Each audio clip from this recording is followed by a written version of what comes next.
Isang tanong naman po ang ating pong subscriber ang ating pong sasagutin. Ang kanya pong tanong ay, pwede ba daw from starter to finisher agad? Huwag na pong pakainin ng grower feeds. Ang pag-aalaga po ng mga fattening po mga kaibigan, mayroon pong stages yung biik hanggang atin pong maibinta. Una po dyan ay starter stage, grower stage at finisher stage. Bawat stage po mga kaibigan ay mayroon pong angkop na feeds na atin pong ipapakain. Starter stage, starter feeds, grower stage, grower feeds, at lastly po mga kaibigan, finisher stage, finisher feeds. Dapat pong sundin po yan mga kaibigan para tama po yung kinakain ng inyong mga alagang fattening at tama po yung paglaki po nila. Sa tanong po nating subscriber kung pwede ba starter to finisher agad, ang aking pong may sasagot ng mga kaibigan, hindi po pwede dyan.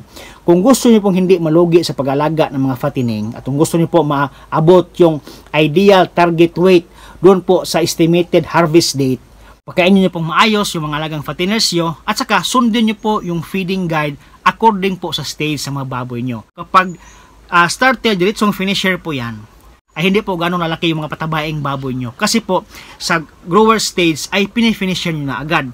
Yung kanya pong paglaki po mga kaibigan ay maaapektuhan. Siya po ay babansot po mga kaibigan at hindi na po lalaki as expected po doon po sa mga ibang baboy po mga kaibigan.